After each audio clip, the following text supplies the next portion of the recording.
Hi ಎಲ್ರಿಗೂ ನಮಸ್ಕಾರ. Dwarka children's hospital ಬೀದರ್ಗೆ ಸ್ವಾಗತ. ಈ ಹಾಸ್ಪಿಟಲ್ ಅಲ್ಲಿ ಎಲ್ಲಾ ರೀತಿಯಾದ ಫೆಸಿಲಿಟೀಸ್ ನಿಮಗೆ ಸಿಗುತ್ತೆ.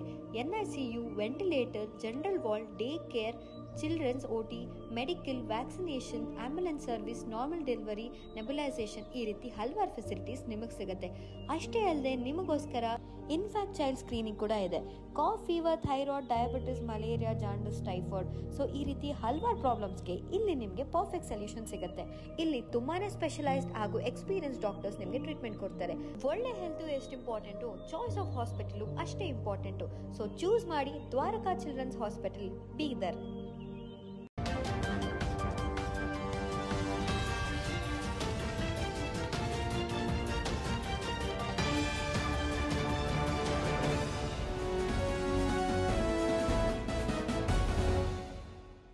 ನಮಸ್ಕಾರ, ನೀವು ನೋಡ್ತಾ ಇದ್ದೀರಾ ಸುದ್ದಿ ಸಮಯ ನ್ಯೂಸ್ ಚಾನಲ್. ಇದು ಲೋಕಲ್ ಎಕ್ಸ್ಪ್ರೆಸ್. ನಾನು ಮಹರುದ್ದ ಕುಳಿಗೆ ಮತ್ತೆ ಹೊಸ ಸುದ್ದಿಗಳನ್ನು ತೆಗೆದುಕೊಂಡು ನಾವು ನಿಮ್ಮ ಮಧ್ಯೆ ಬರ್ತಾ ಇದ್ದೀವಿ. ಈ ದಿನದ ಪ್ರಮುಖ ಹೆಡ್ಲೈನ್ಸ್ಗಳನ್ನು ನೋಡ್ಕೊಂಡು ಬರೋಣ. ಜಿಲ್ಲಾ ನೆಹರು ಕ್ರೀಡಾಂಗಣದಲ್ಲಿ 69ನೇ ಕನ್ನಡ ರಾಜ್ಯೋತ್ಸವದ ಅಂಗವಾಗಿ ಜರುಗಿದ ಧ್ವಜಾರೋಹಣ ಕಾರ್ಯಕ್ರಮ. ಕನ್ನಡವೇ ನಮ್ಮ ಅಸ್ಮಿತೆ, ಕನ್ನಡದ ಬಗ್ಗೆ ಸ್ವಾಭಿಮಾನವಿರಲಿ, ಕನ್ನಡ ನಾಡು ನುಡಿ ನೆಲ ಜಲ ಸಂರಕ್ಷಿಸಲು ಬದ್ಧರಾಗೋಣ, ಸಚಿವ ಈಶ್ವರ್ ಖಂಡ್ರೆ.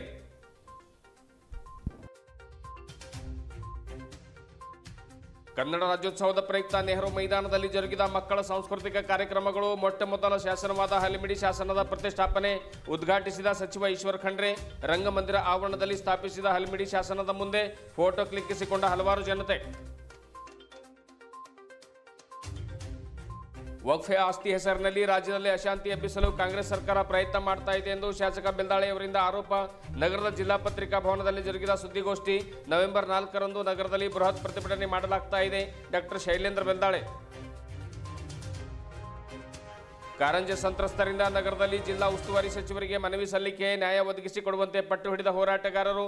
ನಿಮ್ಮ ಸಮಸ್ಯೆ ಬಗೆಹರಿಸಲು ಪ್ರಯತ್ನ ಮಾಡಲಾಗುವುದೆಂದು ಭರವಸೆ ನೀಡಿದ ಸಚಿವರು ಹೊಸದೇನು ಹೇಳಿಲ್ಲವೆಂದು ಹೋರಾಟಗಾರರ ಆಕ್ರೋಶ. ದೀಪಾವಳಿ ಹಬ್ಬದ ಪ್ರಯುಕ್ತ ನಗರದ ದೀಪಕ್ ವಾಲಿ ಎಂಟರ್ಪ್ರೈಸಸ್ ಮತ್ತು ಉತ್ತರ ಕರ್ನಾಟಕ ಕಚೇರಿಯಲ್ಲಿ ಜರುಗಿದ ಮಹಾಲಕ್ಷ್ಮಿ ಪೂಜೆ. ದೀಪಾವಳಿ ಎಂದರೆ ಲಕ್ಷ್ಮೀ ಪೂಜೆ ಜೊತೆಗೆ ಮನದ ಕತ್ತಲೆಯನ್ನು ಓಡಿಸಿ ಬೆಳಕನ್ನು ಮೂಡಿಸುವುದಾಗಿದೆ. ಶಿವಶರಣಪ್ಪ ವಾಲಿ. ಇಂದಿನ ಒಂದಿಷ್ಟು ವಾರ್ತೆಗಳ ವಿವರಗಳನ್ನು ನೋಡ್ಕೊಂಡು ಬರೋಣ. ಕನ್ನಡ ನಮ್ಮೆಲ್ಲರನ್ನ ಒಗ್ಗೂಡಿಸ್ತಾ ಇದೆ. ಎಲ್ಲರೂ ಕನ್ನಡ ಮಾತನಾಡಲಿ, ಕನ್ನಡಿಗರೆಲ್ಲರೂ ಒಗ್ಗಟ್ಟಾಗಲಿ. ಕನ್ನಡವೇ ನಮ್ಮ ಅಸ್ಮಿತೆ, ಕನ್ನಡದ ಬಗ್ಗೆ ಸ್ವಾಭಿಮಾನ ಕೂಡ ಇರಬೇಕು. ಕನ್ನಡ ನಾಡು ನುಡಿ ನೆಲ ಜಲ ಈ ಸಂಸ್ಕೃತಿ ಇವೆಲ್ಲವನ್ನು ಉಳಿಸಿ ಬೆಳೆಸಲಿಕ್ಕೆ ನಾವೆಲ್ಲರೂ ಕೂಡ ಬದ್ಧರಾಗೋಣ ಎಂದು ಅರಣ್ಯ ಪರಿಸರ ಜೀವಿಶಾಸ್ತ್ರ ಹಾಗೂ ಬೀದರ್ ಜಿಲ್ಲಾ ಉಸ್ತುವಾರಿ ಸಚಿವರಾಗಿರುವಂತಹ ಈಶ್ವರ್ ಖಂಡ್ರೆ ಅವರು ಹೇಳಿದರು. ಬೀದರ್ ಜಿಲ್ಲಾ ನೆಹರು ಕ್ರೀಡಾಂಗಣದಲ್ಲಿ ಇಂದು 69ನೇ ಕನ್ನಡ ರಾಜ್ಯೋತ್ಸವದ ಅಂಗವಾಗಿ ಧ್ವಜಾರೋಹಣ ನೆರವೇರಿಸಿ ಅವರು ಮಾತನಾಡ್ತಾರೆ. ಶೀಘ್ರವೇ ಬೀದರ್ನಿಂದ ವಿಮಾನಯಾನ ಕೂಡ ಆರಂಭ ಆಗಲಿದೆ. 18 ಕೋಟಿ ವೆಚ್ಚದಲ್ಲಿ ಡಿಸೆಂಬರ್ 15ರ ಒಳಗಾಗಿ ಸೇವೆ ಆರಂಭವಾಗುವುದು ಎನ್ನುವಂಥ ಮಾತನ್ನ ಹೇಳಿದರು. ಔರಾ ತಾಲೂಕಿನ ಶಾಶ್ವತ ನೀರಿನ ಸಮಸ್ಯೆ, ಕುಡಿಯುವ ನೀರಿನ ಸಮಸ್ಯೆ ಬಗೆಹರಿಸಿ ಕಾರಂಜೆ ಡ್ಯಾಂನಿಂದ 500 ಹಳ್ಳಿಗಳಿಗೆ 1,600 ಕೋಟಿ ರೂಪಾಯಿ ಯೋಜನೆಗೆ ಸಚಿವ ಸಂಪುಟ ತಾತ್ವಿಕ ಒಪ್ಪಿಗೆ ನೀಡಿದ್ದು ವಿಸ್ತೃತ ಯೋಜನಾ ವರದಿ ಸಿದ್ಧಗೊಳ್ತಾ ಇದೆ. ಶೀಘ್ರವೇ ಕಾರ್ಯಗತಗೊಳಿಸಲಾಗುವುದು ಅನ್ನುವಂಥ ಮಾತನ್ನು ಕೂಡ ಹೇಳಿದರು. ಬೀದರ್ ಜಿಲ್ಲಾಡಳಿತ ಸಂಕೀರ್ಣ ಕಟ್ಟಡ ನಿರ್ಮಾಣಕ್ಕೆ 59 ಕೋಟಿ ರೂಪಾಯಿಗಳಿಗೆ ಅನುಮೋದನೆ ದೊರೆತಿದ್ದು 15 ದಿನಗಳ ಒಳಗಾಗಿ ಟೆಂಡರ್ ಕರೆಯುವುದು. ಕಲ್ಯಾಣ ಕರ್ನಾಟಕಕ್ಕೆ ಪ್ರಸಕ್ತ ವರ್ಷ 5,000 ಕೋಟಿ ಘೋಷಣೆಯಾಗಿದೆ. ಈ ಪೈಕಿ ಬೀದರ್ ಜಿಲ್ಲೆಗೆ 550 ಕೋಟಿ ರೂಪಾಯಿ ಬರಲಿದೆ ಎಂದು ಹೇಳಿದರು. ಬೀದರ್ನ ನಗರದಲ್ಲಿ ಒಳಚರಂಡಿ ನಿರ್ಮಾಣ, ರಾಜಕಾಲುವೆ ಒತ್ತುವರಿ ತೆರವಿಗೆ ಕ್ರಮ ಕೈಗೊಳ್ಳಲಾಗುವುದು. ಉದ್ಯಾನವನ ನಿರ್ಮಾಣಕ್ಕೂ ಆದ್ಯತೆ ನೀಡಲಾಗಿದೆ ಎಂದು ಹೇಳಿದರು. ಡಿಸೆಂಬರ್ 31ರ ಒಳಗಾಗಿ ಜಿಲ್ಲೆಯ ಎಲ್ಲಾ ರಸ್ತೆಗಳನ್ನು ರಿಪೇರಿ ಮಾಡುವಂತೆ ಜಿಲ್ಲಾಡಳಿತಕ್ಕೆ ಸೂಚಿಸಲಾಗಿದೆ ಎಂದು ಸಚಿವರು ತಿಳಿಸಿದರು. ರಾಷ್ಟ್ರೀಯ ತೋಟಗಾರಿಕೆ ಮಿಷನ್ ಯೋಜನೆಯಡಿಯಲ್ಲಿ ಒಟ್ಟು 287.00 ಲಕ್ಷ ಅನುದಾನ ನಿಗದಿ ಮಾಡಿಪಡಿಸಿದ್ದು ಅದರ ಅಡಿಯಲ್ಲಿ ಪ್ರಮುಖವಾಗಿ ಹೂವು, ಹಣ್ಣು, ತರಕಾರಿ, ತೋಟಗಾರಿಕೆ ಪ್ರದೇಶ ವಿಸ್ತರಣೆ 84 ಹೆಕ್ಟೇರು, ನೀರು ಸಂಗ್ರಹಣಾ ಘಟಕಗಳಡಿ 11 ಜನ ರೈತರಿಗೆ ಸಹಾಯಧನ ನೀಡಲಾಗಿದೆ ಎಂದು ಹೇಳಿದರು. ಶಾಲಾ ಶಿಕ್ಷಣದ ಅಡಿಯಲ್ಲಿ ವಿವೇಕ ಶಾಲಾ ಯೋಜನೆಯಡಿಯಲ್ಲಿ 165 ಹೊಸ ಕೊಠಡಿಗಳ ಕಾಮಗಾರಿಗಳು ಕೈಗೆತ್ತಿಕೊಳ್ಳಲಾಗಿದೆ. 2023-24ನೇ ಸಾಲಿನ ಮೆಗಾ ಮ್ಯಾಕ್ರೋ ಯೋಜನೆ ಅಡಿಯಲ್ಲಿ 10 ಕೋಟಿ ರೂಪಾಯಿ ಮೊತ್ತದಲ್ಲಿ ಬೀದರ್ ನಗರದಲ್ಲಿ ಮಹಿಳಾ ಪದವಿ ಕಾಲೇಜಿನ ಕಟ್ಟಡದ ಕಾಮಗಾರಿ ಕೈಗೆತ್ತಿಕೊಳ್ಳಲಾಗಿದೆ. ಈ ಕಾಮಗಾರಿ ಕೆಲಸ ಶೀಘ್ರದಲ್ಲಿ ಪ್ರಾರಂಭ ಮಾಡಲಾಗುವುದು. 2024-25ನೇ ಸಾಲಿನಲ್ಲಿ ಮೈಕ್ರೋ ಯೋಜನೆ ಅಡಿಯಲ್ಲಿ 311.18 ಕೋಟಿ ರೂಪಾಯಿ ಹಾಗೂ ಮ್ಯಾಕ್ರೋ ಯೋಜನೆ ಅಡಿಯಲ್ಲಿ 167.55 ಕೋಟಿ ರೂಪಾಯಿ ಅನುದಾನ ಬೀದರ್ ಜಿಲ್ಲೆಯ ಅಭಿವೃದ್ಧಿಗಾಗಿ ನಿಗದಿಪಡಿಸಲಾಗಿದೆ ಅನ್ನುವಂಥ ಮಾತನ್ನು ಕೂಡ ಹೇಳಿದರು. ಇದೇ ಸಂದರ್ಭದಲ್ಲಿ ವಿವಿಧ ಕ್ಷೇತ್ರಗಳಲ್ಲಿ ಸೇವೆ ಸಲ್ಲಿಸಿದ ಗಣ್ಯರಿಗೆ ಸನ್ಮಾನಿಸಲಾಯಿತು. ವಿವಿಧ ಇಲಾಖೆಗಳಿಂದ ಸ್ತಬ್ಧ ಚಿತ್ರ ಪ್ರದರ್ಶನ ಮಾಡಲಾಯಿತು. ವಿವಿಧ ಶಾಲಾ ಮಕ್ಕಳಿಂದ ಸಾಂಸ್ಕೃತಿಕ ಕಾರ್ಯಕ್ರಮ ಜರುಗಿದವು. ಈ ಸಂದರ್ಭದಲ್ಲಿ ಪೌರಾಡಳಿತ ಸಚಿವ ರಹೀಂ ಖಾನ್, ಲೋಕಸಭಾ ಸದಸ್ಯ ಸಾಗರ್ ಖಂಡ್ರೆ, ಶಾಸಕರಾದ ಡಾಕ್ಟರ್ ಶೈಲೇಂದ್ರ ಬೆಲ್ದಾಳೆ, ವಿಧಾನ ಪರಿಷತ್ ಸದಸ್ಯ ಭೀಮರಾವ್ ಪಾಟೀಲ್, ಬೀದರ್ ನಗರಾಭಿವೃದ್ಧಿ ಪ್ರಾಧಿಕಾರದ ಅಧ್ಯಕ್ಷರಾಗಿರುವಂತಹ ಬಸವರಾಜ್ ಜಾಬಶೆಟ್ಟಿ, ನಗರಸಭೆ ಅಧ್ಯಕ್ಷ ಮೊಹಮ್ಮದ್ ಗೌಸ್, ಜಿಲ್ಲಾಧಿಕಾರಿ ಶಿಲ್ಪಾ ಶರ್ಮಾ, ಜಿಲ್ಲಾ ಪಂಚಾಯತ್ ಮುಖ್ಯ ಕಾರ್ಯನಿರ್ವಾಹಕ ಅಧಿಕಾರಿ ಡಾಕ್ಟರ್ ಗಿರೀಶ್ ಬದೋಲೆ, ಜಿಲ್ಲಾ ಪೊಲೀಸ್ ವರಿಷ್ಠಾಧಿಕಾರಿ ಪ್ರದೀಪ್ ಗುಂಟಿ, ಜಿಲ್ಲಾ ಅರಣ್ಯ ಉಪ ಸಂರಕ್ಷಣಾಧಿಕಾರಿಗಳಾದ ಎಂಎಂ ವಾನತಿ ಸೇರಿದಂತೆ ಇನ್ನಿತರರು ಉಪಸ್ಥಿತರಿದ್ದರು.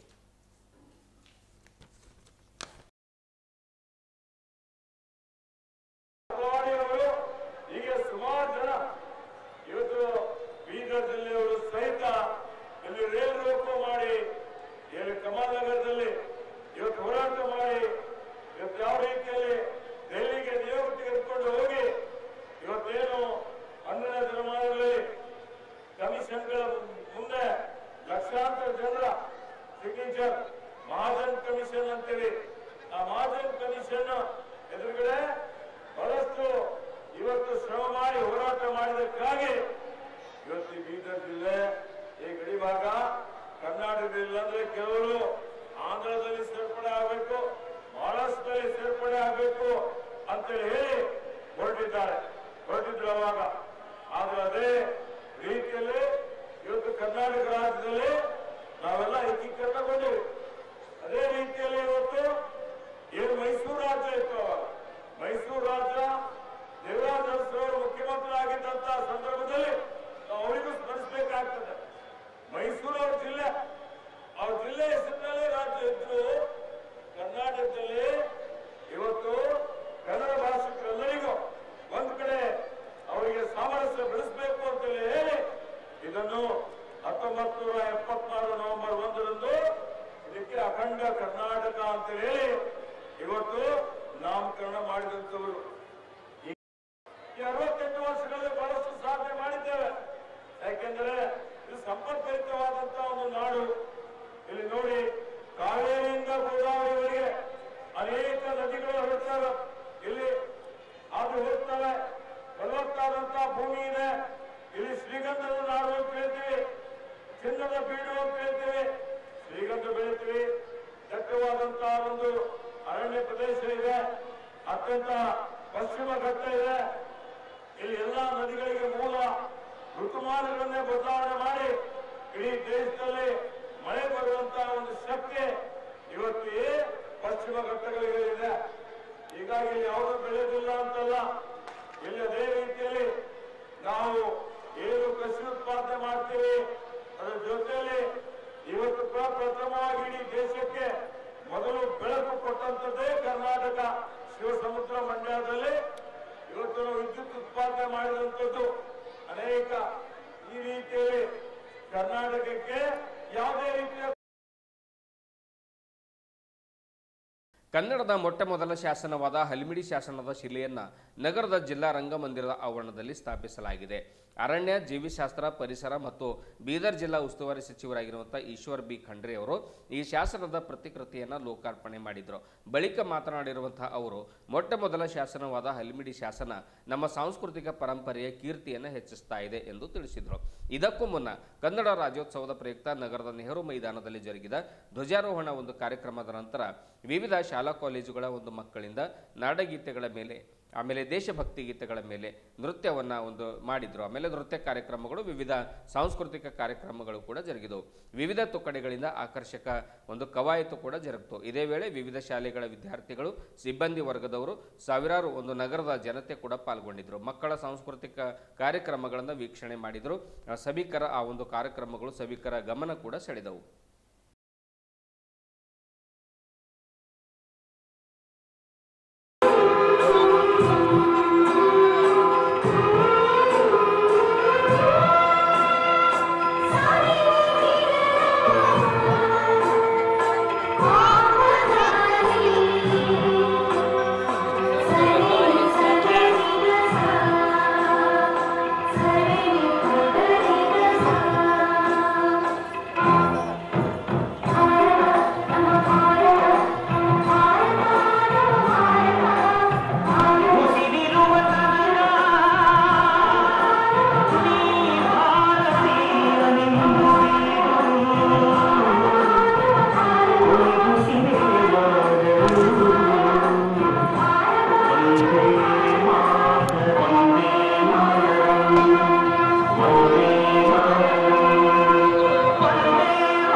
ಭಾಷೆಗೆ ಅತ್ಯಂತ ಶ್ರೀಮಂತವಾದಂಥ ಹಿನ್ನೆಲೆ ಇದೆ.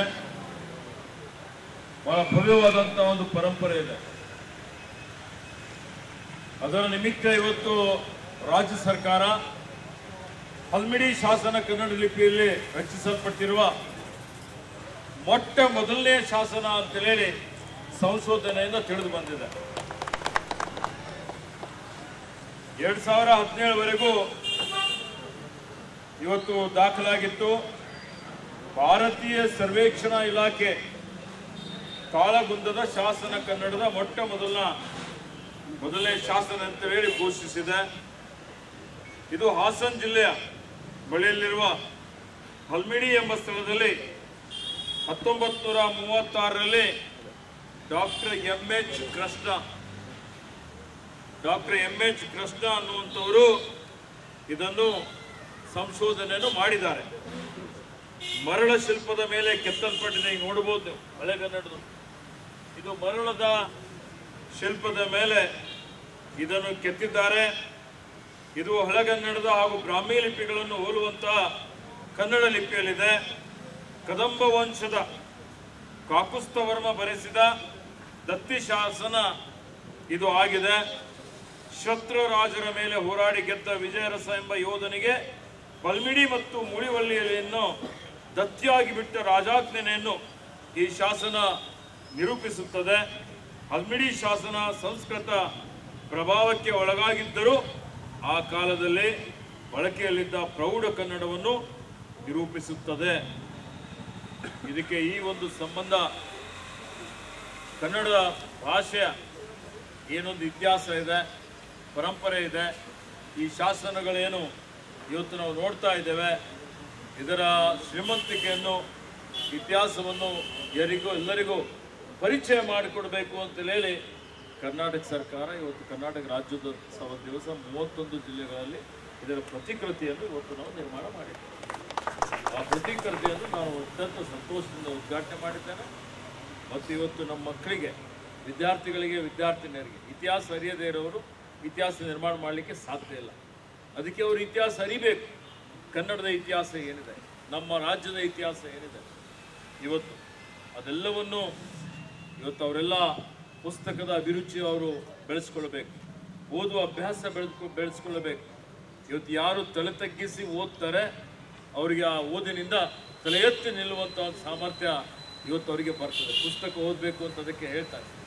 ಆ ದೃಷ್ಟಿಯಿಂದ ನಮ್ಮ ಮಕ್ಕಳಿಗೆ ಇದರ ಅರಿವು ಮೂಡಿಸಬೇಕು, ಇದರ ಬಗ್ಗೆ ಮಾಹಿತಿ ಕೊಡಬೇಕು ಅನ್ನುವಂಥ ದೃಷ್ಟಿಯಿಂದ ಇವತ್ತು ಈ ಕಾರ್ಯಕ್ರಮ ಸರ್ಕಾರ ಆಯೋಜನೆ ಮಾಡಿದೆ.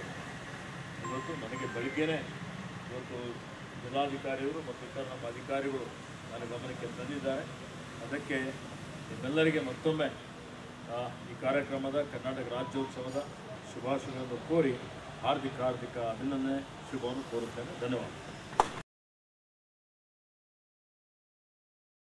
ವಕ್ಫ್ ಬೋರ್ಡ್ ಹೆಸರಿನಲ್ಲಿ ರೈತರ ಜಮೀನು ಹಾಗೂ ವಿವಿಧ ಧಾರ್ಮಿಕ ಸ್ಥಳಗಳ ಜಮೀನುಗಳನ್ನು ವಶಪಡಿಸಿಕೊಂಡು ರಾಜ್ಯದಲ್ಲಿ ಅಶಾಂತಿ ಎಬ್ಬಿಸುವಂಥ ಕೆಲಸ ರಾಜ್ಯದ ಕಾಂಗ್ರೆಸ್ ಸರ್ಕಾರ ಮಾಡ್ತಾ ಇದೆ ಎನ್ನುವಂಥ ಮಾತನ್ನು ಶಾಸಕ ಡಾಕ್ಟರ್ ಶೈಲೇಂದ್ರ ಬೆಲ್ದಾಳೆ ತಿಳಿಸಿದರು. ನಗರದ ಜಿಲ್ಲಾ ಪತ್ರಿಕಾ ಭವನದಲ್ಲಿ ಕರೆದ ಸುದ್ದಿಗೋಷ್ಠಿಯನ್ನು ಉದ್ದೇಶಿಸಿ ಮಾತನಾಡಿರುವಂತಹ ಅವರು, ಈಗಾಗಲೇ ಚಟ್ನಳ್ಳಿ ಗ್ರಾಮವೊಂದರಲ್ಲಿ 960 ಎಕರೆ ಜಮೀನು ವಕ್ಫ್ ಎಂದು ಗುರುತಿಸಿ ಪಹಣಿಯಲ್ಲಿ ಕೂಡ ಬಂದಿರುವುದನ್ನು ನಾವು ತೀವ್ರವಾಗಿ ಖಂಡಿಸ್ತೇವೆ. ಒಂದು ಗ್ರಾಮದಲ್ಲಿ ಇಡೀ ಗ್ರಾಮದ ಜಮೀನೇ ವಕ್ಫ್ ಆಸ್ತಿ ಎಂದು ಬಡವರ ಒಂದು ಜಮೀನು ಕಸಿದುಕೊಳ್ಳುವಂಥ ಹುನ್ನಾರ ಸರ್ಕಾರ ನಡೆಸ್ತಾ ಇದೆ. ರಾಜ್ಯ ಸರ್ಕಾರದ ರೈತ ವಿರೋಧಿ ನೀತಿಯನ್ನು ಖಂಡಿಸಿ ಭಾರತೀಯ ಜನತಾ ಪಕ್ಷದ ವತಿಯಿಂದ ನಗರದಲ್ಲಿ ಬೃಹತ್ ಪ್ರತಿಭಟನೆಯನ್ನು ನವೆಂಬರ್ 4ರಂದು ನಡೆಸಲಾಗ್ತಾ ಇದೆ ಎನ್ನುವಂಥ ಮಾತನ್ನು ಕೂಡ ಬೆಲ್ದಾಳೆ ಅವರು ತಿಳಿಸಿದರು. ಇದೇ ಸಂದರ್ಭದಲ್ಲಿ ಒಂದು ಮಾಜಿ ಕೇಂದ್ರ ಸಚಿವರಾಗಿರುವಂಥ ಭಗವಂತ ಖೂಬಾ ಅವರಿದ್ದರು, ಬಿಜೆಪಿ ಜಿಲ್ಲಾಧ್ಯಕ್ಷ ಸೋಮನಾಥ್ ಪಾಟೀಲ್ ಅವರು, ಆಮೇಲೆ ಪ್ರಧಾನ ಕಾರ್ಯದರ್ಶಿಗಳಾಗಿರುವಂಥ ವೀರಪ್ಪ ಔರಾದೆ ಅವರಿದ್ದರು, ಭಾರತೀಯ ಜನತಾ ಪಕ್ಷದ ವಿಭಾಗೀಯ ಸಹ ಪ್ರಭಾರಿಗಳಾಗಿರುವಂಥ ಈಶ್ವರ್ ಸಿಂಗ್ ಠಾಕೂರ್ ಅವರಿದ್ದರು, ಆಮೇಲೆ ಮಾಜಿ ಬೋಡಾ ಅಧ್ಯಕ್ಷರಾಗಿರುವಂಥ ಬಾಬು ವಾಲಿ ಅವರು ಕೂಡ ಈ ಸಂದರ್ಭದಲ್ಲಿ ಹಾಜರಿದ್ದರು.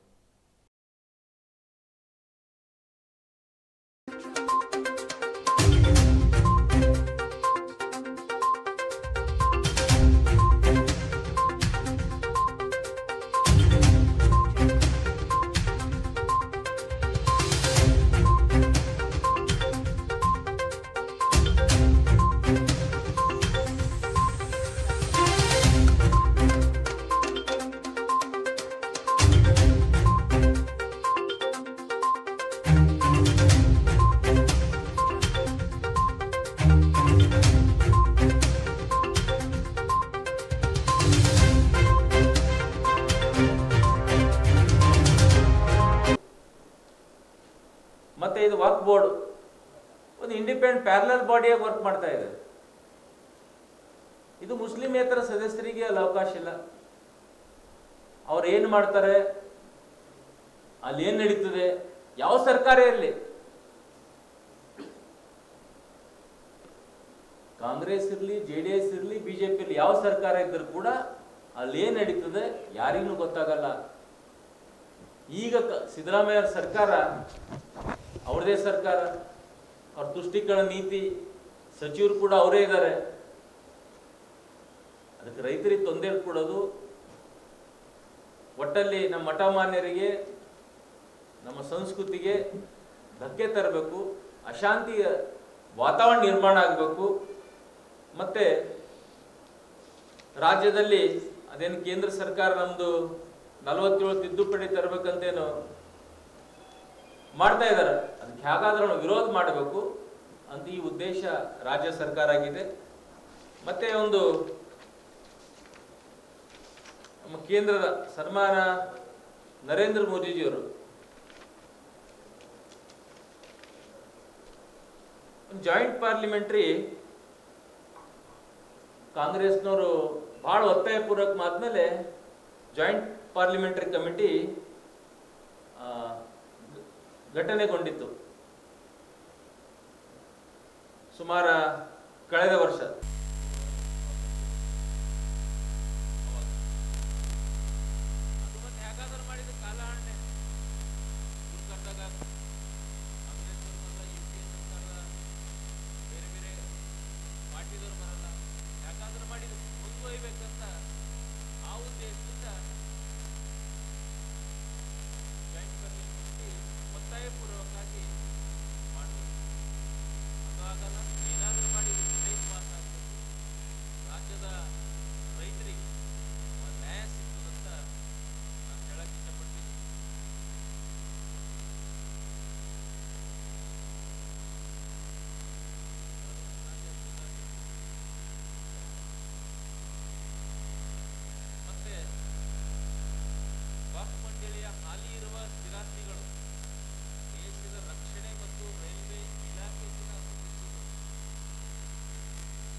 $70 ಲಕ್ಷ ಸ್ಥಿರಾಸ್ತಿಗಳು, ಚರಾಸ್ತಿಗಳು.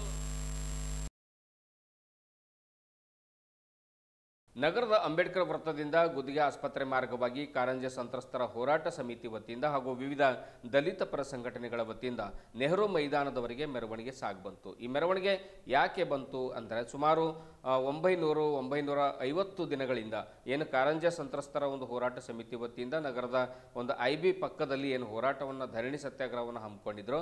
ಇವತ್ತು ಕರ್ನಾಟಕ ರಾಜ್ಯೋತ್ಸವ ಇದೆ. ಈ ಒಂದು ರಾಜ್ಯೋತ್ಸವದ ಅಂಗವಾಗಿ ಇಲ್ಲಿಗೆ ಒಂದು ಬೀದರ್ ಜಿಲ್ಲಾ ಉಸ್ತುವಾರಿ ಸಚಿವರು ಬರ್ತಾರೆ, ಆಮೇಲೆ ರಹೀಂ ಖಾನ್ ಅವರು ಇರ್ತಾರೆ, ಎಲ್ಲ ಅಧಿಕಾರಿಗಳು ಕೂಡ ಇರ್ತಾರೆ. ಹೀಗಾಗಿ ಅವರೆಲ್ಲರ ಒಂದು ಗಮನವನ್ನು ಸೆಳೆಯಬೇಕು, ಆಮೇಲೆ ಆ ಒಂದು ರೈತರಿಗೆ ಕಾರಂಜಿ ಸಂತ್ರಸ್ತರಿಗೆ ಪರಿಹಾರವನ್ನು ಒದಗಿಸಿಕೊಡಬೇಕು ಎನ್ನುವಂಥ ಉದ್ದೇಶದಿಂದ ಇದು ವಿಶೇಷವಾಗಿ ಆ ಒಂದು ಹೋರಾಟವನ್ನು ಹಮ್ಮಿಕೊಂಡಿದ್ರು. ಅಂಬೇಡ್ಕರ್ ವೃತ್ತದಿಂದ ಸುಮಾರು ನೆಹರು ಮೈದಾನದವರೆಗೆ ಕಾಲ್ನಡಿಗೆ ಮೂಲಕವಾಗಿ ಜಯಘೋಷಗಳನ್ನು ಕೂಗ್ತಾ ಅವರು ನೆಹರು ಮೈದಾನವರೆಗೆ ಬಂದರು. ಅಷ್ಟೊತ್ತಿಗಾಗಲೇ ಅಲ್ಲಿ ಧ್ವಜಾರೋಹಣ ನಡೆದಿತ್ತು.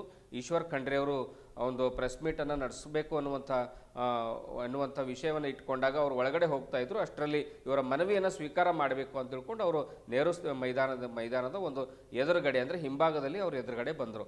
ಬಂದಾಗ ಮನವಿಯನ್ನು ಸ್ವೀಕಾರ ಕೂಡ ಮಾಡಿದರು. ನಿಮ್ಮ ಪರಿಹಾರ ಏನಿದೆ, ಸಮಸ್ಯೆ ಏನಿದೆ, ಅವ್ರಿಗೆ ಪರಿಹಾರವನ್ನು ಕೊಡುವಂಥ ಪ್ರಯತ್ನವನ್ನು ನಾನು ಮಾತಾಡ್ತೇನೆ ಸರ್ಕಾರದೊಂದಿಗೆ ಅನ್ನುವಂಥ ಮಾತನ್ನು ಕೂಡ ಹೇಳಿದರು. ಈ ಸಂದರ್ಭದಲ್ಲಿ ಆ ಒಂದು ಹೋರಾಟಗಾರರಿಗೂ ಮತ್ತು ಈಶ್ವರ್ ಖಂಡ್ರೆ ಅವರ ಮಧ್ಯೆ ಒಂದಿಷ್ಟು ಮಾತಿನ ಚಕಮಕಿ ನಡೀತು. ನಾನು ತಿಳಿಸ್ತೀನಿ, ಪರಿಹಾರವನ್ನು ಕೊಡ್ತೀನಿ ಅನ್ನುವಂಥ ಮಾತನ್ನು ಹೇಳಿದರೂ ಕೂಡ ಯಾವುದೇ ಒಂದು ಸಮಂಜಸವಾಗಿರತಕ್ಕಂಥ ಉತ್ತರವನ್ನು ನೀವು ಕೊಟ್ಟಿಲ್ಲ, ಇದರಲ್ಲಿ ಹೊಸದೇನು ಹೇಳಿಲ್ಲ ಎನ್ನುವಂಥ ಮಾತನ್ನು ಹೋರಾಟಗಾರರು ಆ ಸಂದರ್ಭದಲ್ಲಿ ಹೇಳ್ತಾರೆ. ಒಂದಿಷ್ಟು ಪೊಲೀಸರು ಮಧ್ಯೆ ಪ್ರವೇಶ ಮಾಡಿ ಅವರನ್ನು ಸುಮ್ಮನೆ ಸೈಲೆಂಟ್ ಮಾಡುವಂಥ ಪ್ರಯತ್ನ ಕೂಡ ಮಾಡ್ತಾರೆ. ಈ ಒಂದು ನಿಟ್ಟಿನಲ್ಲಿ ಆ ಹೋರಾಟಗಾರರು ಕೂಡ ಒಂದಿಷ್ಟು ಜಾಸ್ತಿನೇ ಮಾತನಾಡಿದರು. ಇಲ್ಲಿ ಒಂದು ಗುಂಡಾಶಾಹಿ ಸರ್ಕಾರ ನಡೀತಾ ಇದೆ, ತಾನಾಶಾಹಿ ಸರ್ಕಾರ ನಡೀತಾ ಇದೆ, ಇಲ್ಲಿ ಪ್ರಜಾಪ್ರಭುತ್ವ ಇದೆಯಾ ಮತ್ತೇನಾದರೂ ಇದೇನಾ ಅನ್ನುವಂಥ ಪ್ರಶ್ನೆಯನ್ನು ಕೂಡ ಈ ಸಂದರ್ಭದಲ್ಲಿ ಸ್ವಾಮಿದಾಸ್ ಕೆಂಪೇನವರು ಅನ್ನುವಂಥವ್ರು ಕೂಡ ಮಾಡ್ತಾರೆ. ನಂತರ ಪೊಲೀಸರು ಮಧ್ಯ ಪ್ರವೇಶಿಸಿ ಅವರನ್ನು ಶಾಂತಿಯಿಂದ ವಾಪಸ್ ಕಳಿಸುವಂಥ ಪ್ರಯತ್ನ ಕೂಡ ಮಾಡ್ತಾರೆ. ಬನ್ನಿ ಏನಾಗಿದೆ ಅನ್ನುವಂಥದ್ದನ್ನು ನೋಡ್ಕೊಂಡು ಬರೋಣ.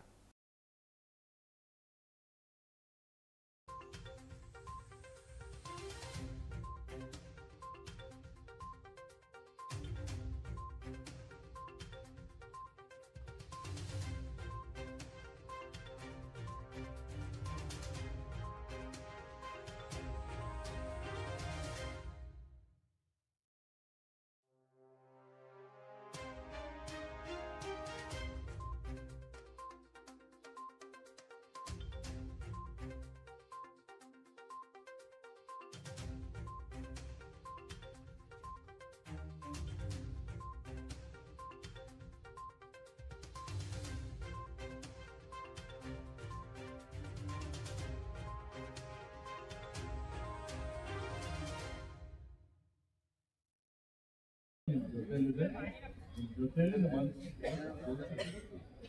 ಜೊತೆ ಇದ್ದೀವಿ ಅನ್ನುವಂಥ ಮಾತು. ಬೀದರ್ ಸಹಕಾರ ಸಕ್ಕರೆ ಕಾರ್ಖಾನೆ ನಾನೇ ಅಧ್ಯಕ್ಷನಾಗಿ ಸುಮಾರು ವರ್ಷ ಸೇವೆ ಸಲ್ಲಿಸಿದ್ದೇನೆ. ಅದು ಇವತ್ತು ನಿನ್ನೆ ನಾನು ಬಿಟ್ಟು 2009ರಲ್ಲಿ ಬಹಳ ಭದ್ರವಾಗಿ ಆರ್ಥಿಕವಾಗಿ ಒಳ್ಳೆಯ ರೀತಿಯಿಂದ ಕಾರ್ಖಾನೆಗೆ ಬೇರೆಯವರಿಗೆ ಹಸ್ತಾಂತರ ನಾವು ಮಾಡಿದ್ದೇವೆ. ರೈತರ ಗಮನದಲ್ಲೂ ಇದೆ, ಎಲ್ರಿಗೂ ಗೊತ್ತಿದೆ. ಇವತ್ತು ಕಾರ್ಖಾನೆ ಸುಮಾರು 300-350 ಕೋಟಿ ರೂಪಾಯಿ. ನಾನು ಯಾರು ಕಳಿಸ್ಬೇಕು? ಆಡಳಿತ ಮಂಡಳಿಗಳು ಇದೆ, ರೈತರೇ ಆಯ್ಕೆ ಮಾಡಿದಂಥ ಆಡಳಿತ ಮಂಡಳಿ ಇದೆ, ತನಿಖೆನೂ ನಡೀತಾ ಇದೆ. ಸರ್ಕಾರ ಹಣ ಕೊಡಬೇಕು, ನಾನು ಮಂತ್ರಿಯಿಂದ 10 ಕೋಟಿ ರೂಪಾಯಿ ಕೊಡ್ತಿದ್ದೆ. ಕಾರಣ ತೆರಿಗೆದಾರ. ಅದಾದ್ಮೇಲೆ ಸಮ್ಮಿಶ್ರ ಸರ್ಕಾರದಲ್ಲಿ ರಾಜಶೇಖರ್ ಪಾಟೀಲ್ ನಾನು ಕೂಡಿ ಮತ್ತೆ 20 ಕೋಟಿ ರೂಪಾಯಿ ಸರ್ಕಾರಿ ಖಜಾನೆಯನ್ನು ಗಳಿಸಿದೆ. ಈ ರೀತಿಯಲ್ಲಿ ಯಾವುದೇ ಕಾರ್ಖಾನೆಗೆ ಸರ್ಕಾರ ದುಡ್ಡು ಕೊಡಲಿಕ್ಕೆ ಆಗೋದಿಲ್ಲ. ಈ ರಾಜ್ಯದಲ್ಲಿ ಸುಮಾರು ಸಹಕಾರ ಸಂಘಗಳಿದ್ದಾವೆ, ಸಹಕಾರ ಇವತ್ತು ಕಾರ್ಖಾನೆಗಳಿದ್ದಾವೆ. ತೆರಿಗೆ ಪಾವತಿದಾರರ ಹಣ ಬಡವರಿಗಾಗಿ, ಶಿಕ್ಷಣಕ್ಕಾಗಿ, ಆರೋಗ್ಯಕ್ಕಾಗಿ ಉಪಯೋಗ ಆಗ್ತದೆ, ಮೀಸಲಿರ್ತಾರೆ. ಕಾರ್ಮಿಕರ ಸಮಸ್ಯೆ ಇದೆ. ಆಡಳಿತ ಮಂಡಳಿಯವರು ಏನು ಕಾರ್ಮಿಕರಿಗೆ ಅನ್ಯಾಯ ಮಾಡಿದ್ದಾರೆ, ಕಾನೂನು ರೀತಿಯ ಅವರಿಗೆ ನಾವು ಕ್ರಮ ತೆಗೆದುಕೊಳ್ಳಬೇಕಾಗ್ತದೆ. ಅದಕ್ಕಾಗಿ ತನಿಖೆನೂ ಮಾಡಿಸ್ತಾ ಇದ್ದಾರೆ, ಕಾನೂನು ರೀತಿಯ ಕ್ರಮನೂ ನಡೀತಾ ಇದೆ. ಒಂದು ಸಲ ಈ ಕಾರ್ಖಾನೆ ಇವತ್ತು ಸರ್ಕಾರದ ವತಿಯಿಂದ, ಇಲಾಖೆ ವತಿಯಿಂದ ಇವರೆಲ್ಲರ ಸಾಮರ್ಥ್ಯ ತೆಗೆದು ಈ ಒಂದು ಹುಕುಂಶಾಹಿ ಆಡಳಿತ ಏನು ನಡೀತಾ ಇದೆ ಇದನ್ನು ತೀವ್ರವಾಗಿ ಖಂಡಿಸ್ತೀವಿ. ಕಾರ್ಮಿಕ ವರ್ಗದವರಿಗೆ ಮತ್ತು ರೈತ ವರ್ಗದವರಿಗೆ ನ್ಯಾಯ ಕೊಡಬೇಕು. ಈ ಒಂದು ಮನವಿ ಪತ್ರ ಇವತ್ತೇನು ಕೊಟ್ಟಿವಿ, 1 ತಿಂಗಳು ಗಡುವು ಕೊಟ್ಟಿವಿ. ಈ 1 ತಿಂಗಳ ಒಳಗಡೆ ಕಾರಂಜ ಸಂತ್ರಸ್ತರದು ಮುಳುಗಡೆ ಏನಾಗಿದೆ ಭೂಮಿ ಅವ್ರಿಗೆ ಪರಿಹಾರ ಕೊಟ್ಟಿಲ್ಲ, ಅಥವಾ ಕಾರ್ಮಿಕರಿಗೆ ಏನು ಪರಿಹಾರ ಕೊಟ್ಟವು, ಇನ್ನು ವೇತನ ಅದ ಅವ್ರು ದುಡ್ದಂಥ ವೇತನ ಅದು ಕೊಟ್ಟಿಲ್ಲ ಅಂದ್ರೆ ನಾವು ಇವತ್ತೇನಂದ್ರೆ ಈ ಒಂದು ಸಂತ್ರಸ್ತರು ಮುಳುಗಡೆ ಸಂತ್ರಸ್ತ ವೇದಿಕೆಯಲ್ಲಿಂದ ಬೀದರ್ ಸಹಕಾರಿ ಸಕ್ಕರೆ ಕಾರ್ಖಾನೆ ಪಾದಯಾತ್ರೆ ಇರ್ತದೆ, ಅಲ್ಲಿಂದ ಬಾಲ್ಕಿಗೆ ಹೋಗ್ತದೆ. ಅದಕ್ಕೆ ಎಲ್ಲರೂ ಕೂಡ ಕಾರ್ಮಿಕರು, ರೈತರು ಎಲ್ಲರೂ ಕೂಡ ಇದಕ್ಕೆ ಸಹಕಾರ ಮಾಡಬೇಕು. ಇನ್ನೂ ಹೆಚ್ಚಿನ ಸಂಖ್ಯೆಯಲ್ಲಿ ನಿಮ್ಗೆ ನ್ಯಾಯ ಬೇಕಾದ್ರೆ ನಮ್ಮ ಜೊತೆ ಬಂದು ಸಹಕಾರ ಮಾಡ್ರಿ. ನಿಮಗೆ ನ್ಯಾಯ, ಯಾಕಂದ್ರೆ ಇಲ್ಲಿ ಪರಿಹಾರ ಏನು ಬಿ ಸಿಗ್ತದ, ನಿಮ್ಮ ಕುಟುಂಬಗಳಿಗೆ ಸಿಗ್ತದ. ಅದಕ್ಕೆ ಎಲ್ಲರೂ ಕೂಡ ಈ ಹೋರಾಟಕ್ಕೆ ಬೆಂಬಲಿಸಿ, ಈ ಒಂದು ನಿಮಗೆ ನ್ಯಾಯ ಬೇಕಾದ್ರೆ ನೀವೇ ಮುಂದೆ ಬರಬೇಕಾಗ್ತದೆ. ಇವತ್ತು ಎಲ್ಲರೂ ಜಬಾನಿದೆ ಎಲ್ರಿಗೂ. ಯಾಕಂದ್ರೆ ಆಮೇಲೆ ಉಡಾಫೆ ಬೇಡ, 1 ನಿಮಿಷ ಉಡಾಫೆ ಉತ್ತರ ಸಿಕ್ಕ್ಯದ. ನಾವು ಅಸಮಾಧಾನ ಇದ್ದೀವಿ. ಹೋರಾಟಗಾರರಿಗೆ ಏನದ ನಿರಂತರವಾಗಿ ನಿರಂತರವಾಗಿ ಅನ್ಯಾಯ ಆಗ್ಲತ್ತದ, ಅದಕ್ಕೆ ನಾವು ತೀವ್ರವಾಗಿ ಖಂಡಿಸ್ತೀವಿ. ಬರ್ತಕ್ಕಂಥ ದಿನಮಾನದಲ್ಲಿ ನಾವು ಹೋರಾಟ ಕೂಡ ಮುಂದೆ ಸಿದ್ಧಪಡಿಸ್ಬೇಕು. ಆಮೇಲೆ ಜಿಲ್ಲಾ ಉಸ್ತುವಾರಿ ಸಚಿವರು ಹೇಳ್ತಾರ ನೀವು ಸಂಬಂಧಪಟ್ಟಿನವರಲ್ಲ ಅಂತ ಹೇಳ್ತಾರೆ. ನಮ್ಮ ಹೋರಾಟಗಾರರಿಗೆ ಮಾತಾಡೋ ಹಾರಿಕೆ ಉತ್ತರ ಈ ತರ ನಮ್ದು ಓಟ್ ತಗೊಂಡಿದ್ದೀವ್ರು, ನಾವು ಸಂಬಂಧ ಇಲ್ಲ, ನಾವು ಓಟ್ ತಗೊಂಡು ಅವ್ರು ಆಗಿಲ್ಲ, ಹೀಗಾಗಿ ಹಾರಿಕೆ ಉತ್ತರ ಏನು ಬರೀ ಅಂದಿಸ್ತಾರೆ. ಈಗ ಹೇಳ್ತಾರೆ, ಈಗ ನಿನ್ನ ಕೇಸ್ ಮಾಡ್ಬೇಕೇನು ಅಂತಾರೆ ಪೊಲೀಸರು, ಕೇಸ್ ಮಾಡ್ಬೇಕೇನು ಅಂತಾರೆ. ನಾವು ನ್ಯಾಯ ಕೇಳಬಾರ್ದ? ಸಂವಿಧಾನಬದ್ಧವಾದ ನ್ಯಾಯ ಕೇಳ್ತಾ ಇದ್ದೇವೆ ನಾವು. ಯಾವುದೇ ರೀತಿ ನಾವು ಯಾರಿಗೂ ಬೈತಾ ಇಲ್ಲ, ನ್ಯಾಯಯುತವಾದ ಹೋರಾಟ ಮಾಡ್ತಾ ಇದ್ದೇವೆ.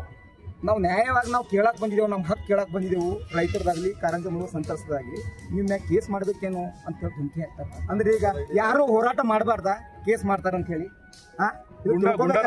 ಇದು ಗುಂಡಾರಾಜ್ ನಡೆದದ. ಇದು ಖಂಡನೀಯ. ಈ ತೀವ್ರವಾಗಿ ನಾವು ಖಂಡಿಸ್ತೀವಿ. ಮುಂಬರೋ ದಿನದಾಗ ಏನಾದರೂ ಸಚಿವರು ಎತ್ತೆಚ್ಕೊಂಡು ಕಾರ್ಮಿಕರದಾಗ್ಲಿ, ಆಮೇಲೆ ನಮ್ಮ ಮುಳುಗಡೆ ಸಂತ್ರಸ್ತರು, ನಮ್ಮ ಕಾರಂಜಿ ಸಂತ್ರಸ್ತರು, ರೈತರದು, ಇವ್ರೆಲ್ಲರೂ ಪರಿಹಾರ ಮಾಡ್ಬೇಕು. ಇವ್ರ ಕಷ್ಟಗಳು, ಇವ್ರ ಏನು ಸಮಸ್ಯೆ ಅದ, ಇವ್ರು ಏನು ಡಿಮ್ಯಾಂಡ್ ಅದ, ಇದು ಅವರು ಎತ್ತೆಚ್ಕೊಂಡು ಇದು ಪರಿಹಾರ ಮಾಡ್ತಾರೆ ಅಂತೇಳಿ ನಾವು ನಂಬಿದೆವು. ಒಂದು ವೇಳೆ ಮಾಡಲಿಲ್ಲ ಅಂತ ಮುಂದಿನ ದಿನಮಾನದಾಗ ನಮ್ಮ ಸ್ವಾಮಿದಾಸ್ ಅಣ್ಣವ್ರು ಹೇಳಿದಂಗೆ ಅಂಬೇಡ್ಕರ್ ಸರ್ಕಾರದಿಂದ ಇಡೀ ನಾವು BSSK ಕಾರ್ಖಾನೆ ತನಕ ಪಾದಯಾತ್ರೆ ಮಾಡ್ತೀವಿ. ಅಲ್ಲಿಂದ ಮತ್ತೆ ಹಲ್ಕಿಗೂ ಹೋಗ್ಬೇಕಾಗ್ತದೆ. ಇದೊಂದು ಎತ್ತೆಚ್ಕೊಳ್ಬೇಕು ನಮ್ದು. ಇದು ಹಿಂಗೆ ಹೋರಾಟ ಮಾಡ್ತಾರ, ಹಿಂಗೆ ಹೋಯ್ತಾರಂತಲ್ಲ. ಮುಂದುವರೋದ್ರಿಂದ ಇದು ಒಂದ್ ವೇಳೆ ತಿದ್ಕೊಂಬಲ್ ಹೋದ್ರಿ, ಪರಿಹಾರ ಮಾಡಲ್ ಹೋದ್ರಿ ಅಂತಂದ್ರೆ ಇದು ಉಗ್ರ ಸ್ವರೂಪಕ್ಕೆ ಹೋಗ್ತದೆ. ಮುಂದೆ ಆಗೋ ಹೋಗೋ ಸ್ಟೋರಿ. ಬೀದರ್ ನಗರದ ಉದ್ಗಿರ್ ರಸ್ತೆಯಲ್ಲಿರುವಂತಹ ವಿವೇಕ್ ದೀಪಕ್ ವಾಲಿ ಎಂಟರ್ಪ್ರೈಸಸ್ ಕಚೇರಿಯಲ್ಲಿ ಹಾಗೂ DCC ಬ್ಯಾಂಕ್ ಪಕ್ಕದಲ್ಲಿರುವಂತಹ ಉತ್ತರ ಕರ್ನಾಟಕ ಕಚೇರಿಯಲ್ಲಿ ದೀಪಾವಳಿ ಹಬ್ಬದ ಪ್ರಯುಕ್ತ ಮಹಾಲಕ್ಷ್ಮಿ ಪೂಜೆಯನ್ನು ನೆರವೇರಿಸಲಾಯಿತು.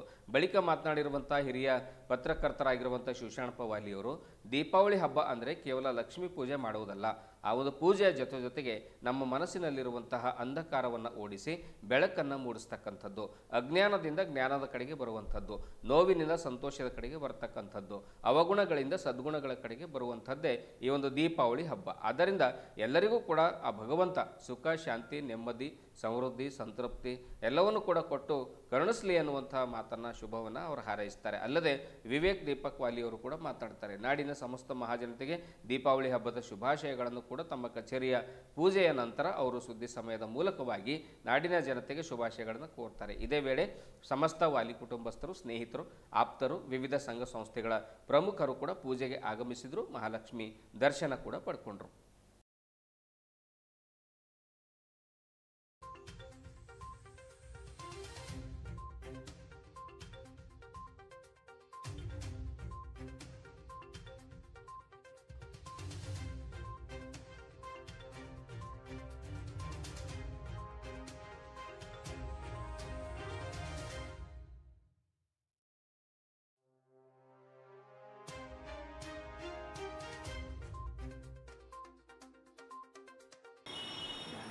ಸಮಸ್ತ ನಾಡಿನ ಜನತೆಗೆ ದೀಪಾವಳಿ ಹಬ್ಬದ ಹಾರ್ದಿಕ ಶುಭಾಶಯಗಳು. ನಾನು ವಿವೇಕ್ ದೀಪಕ್ ವಾಲಿ ಇಡೀ ನಾಡ ಸಂಸ್ಥೆಗೆ ದೀಪಾವಳಿ ಹಬ್ಬದ ಶುಭಾಶಯ ಕೋರುತ್ತೇನೆ. ಪ್ರತಿ ವರ್ಷದಂತೆ ಈ ವರ್ಷವೂ ನಮ್ಮ ಕಚೇರಿಯಲ್ಲಿ ಶಕುಂತಲಾ ಕಾಂಪ್ಲೆಕ್ಸ್ ಹೆಸರು ನಮ್ಮ ದೀಪಕ್ ವಾಲಿ ಎಂಟರ್ಪ್ರೈಸಲ್ಲಿ ಪೂಜೆ ಸಲ್ಲಿಸಿದ್ದೇವೆ. ಒಳ್ಳೆ ಲಕ್ಷ್ಮೀ ಪೂಜೆ ಆಯಿತು. ಸೊ ಎಲ್ಲರನ್ನು ಒಂದು ಒಳ್ಳೆಯ ಲಕ್ಷ್ಮೀ ಧನ ಪ್ರಾಪ್ತಿ ಮಾಡಿ ಎಲ್ಲರೂ ಸುಖ ಸಮೃದ್ಧಿ ಶಾಂತಿ ತಿಳ್ಕೊಂಡು ಪೂಜೆಯನ್ನು ಸಲ್ಲಿಸಿ ಪರಿವಾರ ಸಹಿತ ಕುಟುಂಬ ಸಹಿತ. ಸೊ ಎಲ್ಲರಿಗೂ ನಾಡಿನ ಸಂಸ್ಥೆಗೆ ದೀಪಾವಳಿ ಹಬ್ಬದ ಹಾರ್ದಿಕ ಶುಭಾಶಯಗಳು ಕೋರುತ್ತೇನೆ.